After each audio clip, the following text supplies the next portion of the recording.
Cerita novel Perintah Kaisar Naga bab selanjutnya. Ojo lali subrek, like and comment ya, yuk gaskan.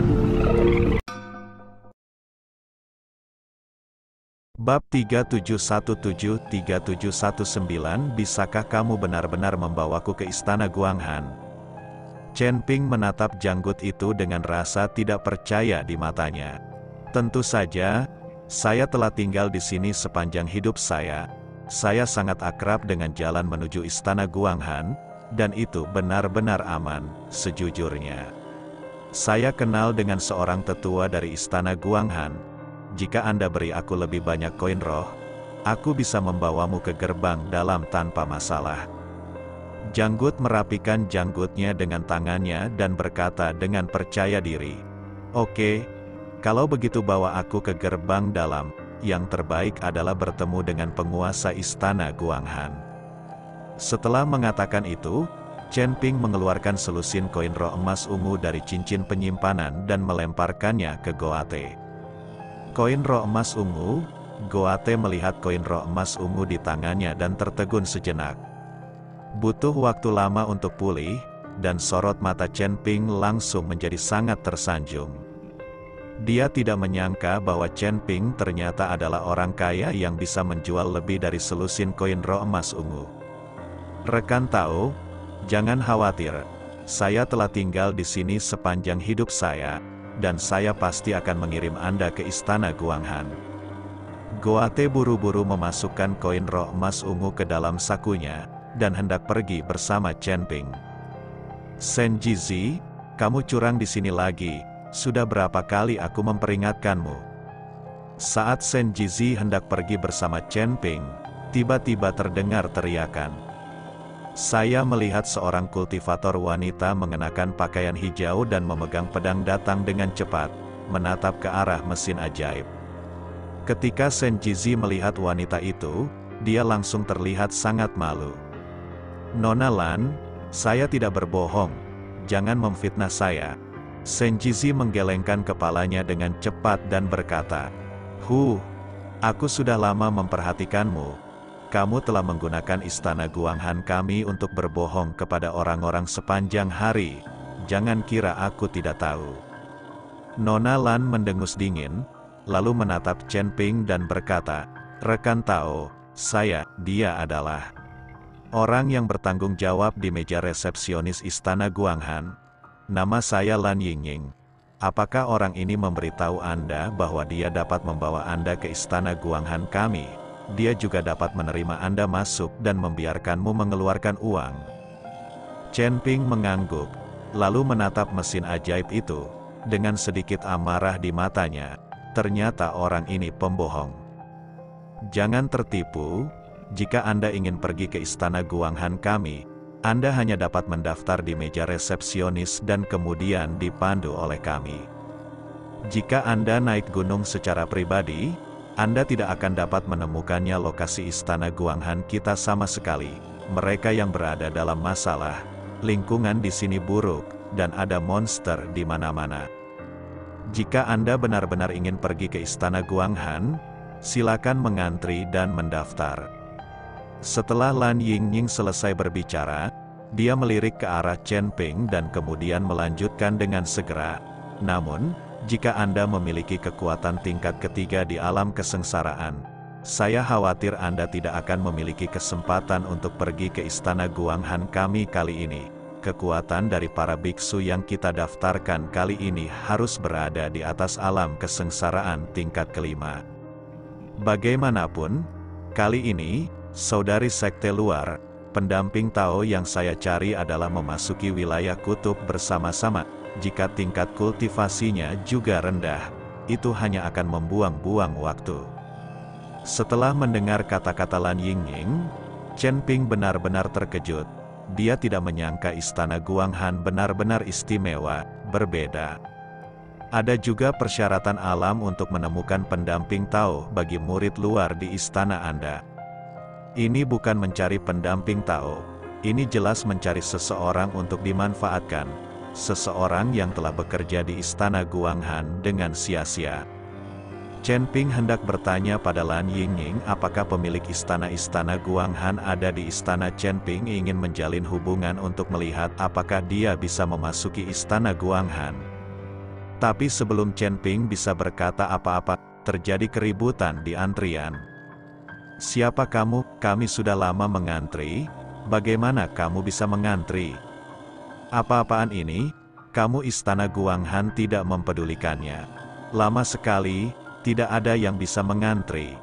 Beberapa orang dalam antrian tidak puas, teriak. Lan Yingying mengerutkan kening dan wajahnya menjadi jelek. Sepertinya antrian sering terjadi di sini. "Swear, apa yang terjadi? Mengapa ada seseorang yang mengantri?" Lan Yingying memandang seorang kultivator wanita tidak jauh dari sana dan bertanya dengan tajam. "Saudari Lan, orang ini ada hubungannya dengan penatuamu." Kultivator wanita itu buru-buru datang dan berkata. Lan Yingying memasang wajah dingin dan berkata dengan ekspresi tidak senang, "Bukankah sudah kubilang, apapun yang terjadi, kamu harus mengikuti aturan. Apakah kamu lupa aturan istana Guanghan kami, Saudari Lan?" Aku, kultivator perempuan menundukkan kepalanya, tampak sedikit sedih. "Apakah saya juga harus mengikuti aturan?" Seorang kultivator laki-laki berpakaian putih berjalan menuju Lan Yingying dengan sedikit geli di wajahnya. Ketika Chen Ping melihat kultivator laki-laki ini, dia tercengang. Bukankah ini Mukui yang sama yang dilepaskan oleh Penatua Nasia? Kapan orang ini datang ke kota Nanjing? Mungkinkah dia juga pergi ke istana Guanghan? Setelah Lan Yingying melihat Mukui, dia juga sedikit mengernyit. "Tuanmu, sekarang perilaku Anda telah menyebabkan ketidakpuasan pada orang lain, dan tidak ada yang bisa kami lakukan." Jelas, nada suara Lan Yingying menjadi jauh lebih lembut, dan sepertinya bahwa dia juga mengenal Mukui. Mukui memandang Lan Yingying dengan tatapan berkedip di matanya. Dia mengangkat sudut mulutnya dan berkata, "Maksudmu, kamu ingin aku berbaris?" "Tidak buruk," Lan Yingying mengangguk. "Bagaimana jika aku tidak berbaris?" Mukui sepertinya memprovokasi Lan Yingying. "Kalau begitu aku tidak bisa mendaftarkanmu." Meskipun nada suara Lan Yingying tenang, dia sangat tegas.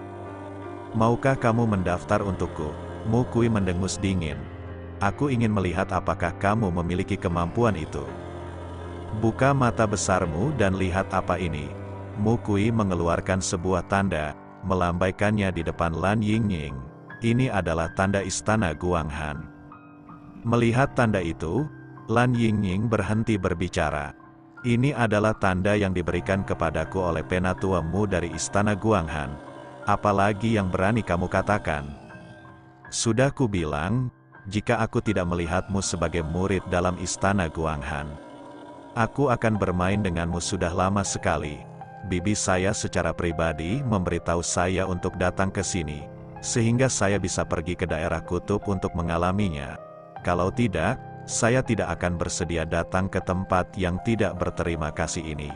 Setelah Mukui selesai berbicara, dia meletakkan buang tokennya dan langsung ke resepsionis. Pas jalan ke kamar tidak ada antrian sama sekali. Mukui tidak menyadari keberadaan Chen Ping sampai dia pergi. Chen Ping mengubah penampilannya dan menekan auranya. Jika Mukui tidak sengaja menyelidikinya, dia tidak akan bisa menemukannya. Lan Yingying melihat punggung Mukui, wajahnya memerah karena marah, tapi tidak ada yang bisa dia lakukan. Kultivator wanita membuka matanya dengan marah dan berkata, "Saudari Lan, Mukui ini sudah keterlaluan. Dia berani berbicara denganmu seperti ini karena hubungannya dengan penatuamu. Terlebih lagi, pria ini telah membuat kami tertawa beberapa kali karena statusnya sebagai putra keluargamu, seorang saudara perempuan sekte luar. Dia juga mengatakan bahwa keharmonisan yin dan yang, budidaya ganda es dan api, dapat dengan cepat meningkatkan kekuatan kita, sehingga banyak dari sekte luar kita saudara perempuannya ditipu olehnya dan bersaing dengannya." "Swear, diam." Lan Yingying tidak menunggu sampai Swear selesai berbicara dan dengan cepat memelototinya. Lagi pula, dengan Chen Ping dan mesin ajaib itu, tidak nyaman membicarakan beberapa skandal di istana Guanghan. Lan Yingying membawa Sweer pergi tanpa melihat ke arah Chen Ping. Di mata Lan Yingying, Chen Ping hanyalah seorang biksu kecil di alam kesengsaraan tingkat ketiga. Bahkan tidak memenuhi syarat untuk mendaftar. Ketika Shen Jizi melihat ini, dia berbalik dan bersiap untuk pergi. "Rekan Tao, apakah kamu melupakan sesuatu?" Chen Ping melihat mesin ajaib itu hendak pergi. Jadi dia berkata, "Apa yang aku lupa?" kata Shen Jizi berpura-pura bingung. "Kamu lupa mengembalikan uang itu kepadaku?" Chen Ping mengulurkan tangannya ke arah Shen Jizi. "Uang apa? Aku tidak mengambil satupun uangmu. Jangan memfitnah siapapun, keluar dari sini sekarang juga, kalau tidak jangan salahkan aku karena bersikap kasar padamu."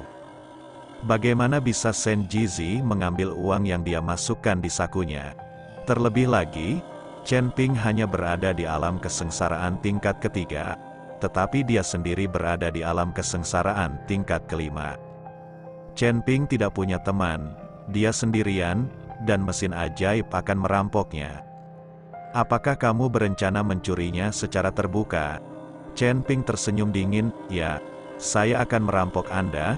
Apa yang dapat Anda lakukan? Saya beritahu Anda, uang adalah milik eksternal. Hati-hati jangan sampai kehilangan nyawa Anda karena uang.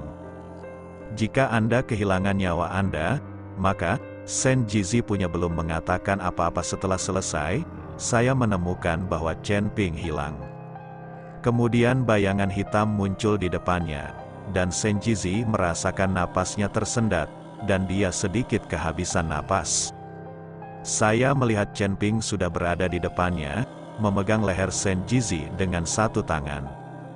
Mata Shen Jizi membelalak tak percaya, lagi pula, dia juga seorang biksu tingkat 5 di alam kesengsaraan, dia bahkan tidak punya waktu untuk bereaksi sebelum dia dikendalikan oleh Chen Ping, biksu tingkat ketiga di alam kesengsaraan. "Tidak ada yang berani mencuri uangku." Mata Chen Ping dingin, dan tangannya dipenuhi nafas. Seluruh tubuh Shen Jizi tertekan oleh aura ini, dan dia tidak bisa bergerak sama sekali. Apalagi dia merasa jiwa di dalam tubuhnya tidak terkelupas sedikit demi sedikit. Shen Jizi panik, mengetahui bahwa dia telah bertemu dengan seorang master. Bagaimana seseorang yang bisa mengeluarkan lebih dari selusin koin roh emas ungu sekaligus bisa menjadi biksu biasa? Menyesali, Shen Jizi sangat menyesalinya hingga keringat dingin terus menetes dari dahinya. Rekan Tao ini penuh belas kasihan. Saya tidak berbohong kepada Anda, saya benar-benar tahu jalan menuju istana Guanghan, dan itu benar-benar aman. Saya bisa membawa Anda ke istana Guanghan dan mengembalikan semua uang Anda, berikan itu untukmu. Saya berharap sesama penganut Tao akan berbaik hati untuk menyelamatkan hidup saya. Saya memiliki orang tua yang berusia ratusan tahun dan anak-anak yang berusia puluhan tahun. Mereka semua mengandalkan saya untuk menghidupi mereka. Shen Jizi berkata, sebenarnya mulai menangis. Chen Ping tidak ingin membunuhnya, dan itu tidak layak untuk selusin koin roh emas ungu. Apakah kamu benar-benar tahu jalan menuju istana Guanghan? Chen Ping bertanya, karena tidak ada cara untuk mendaftar di meja resepsionis, Chen Ping hanya bisa pergi ke istana Guanghan sendirian. Akan lebih baik jika seseorang memimpin.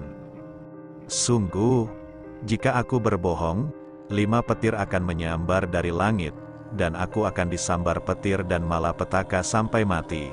Aku tidak akan pernah terlahir kembali lagi. Shen Jizi bersumpah cepat. Ketika Chen Ping melihat ini, dia melepaskan Shen Jizi. Shen Jizi terengah-engah, merasa seperti selamat dari bencana.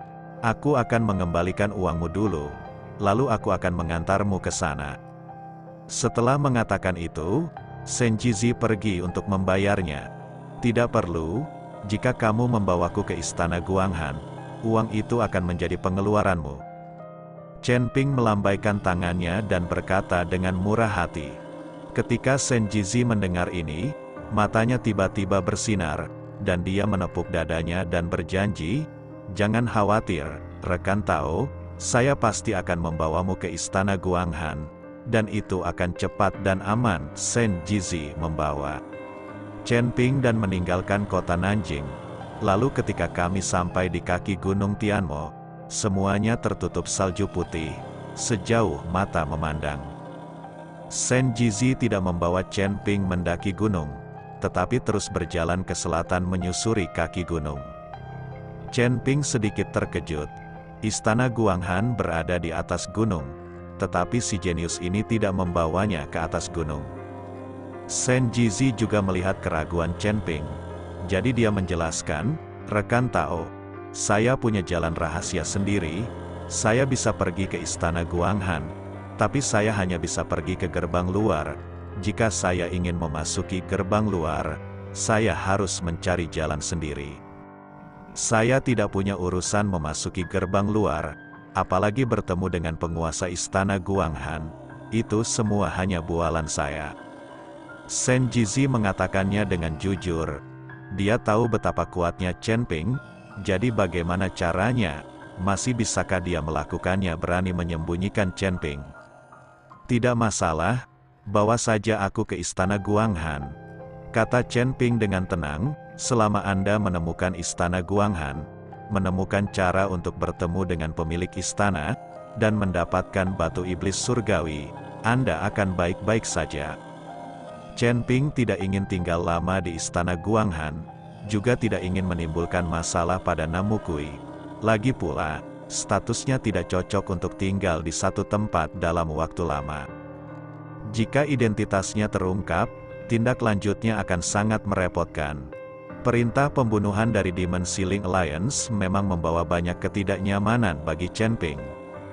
Suatu hari, aku pasti akan menghancurkan aliansi penyegel iblis, pikir Chen Ping dalam hati. Namun, dengan kekuatannya saat ini, mustahil untuk menghancurkan aliansi penyegel iblis.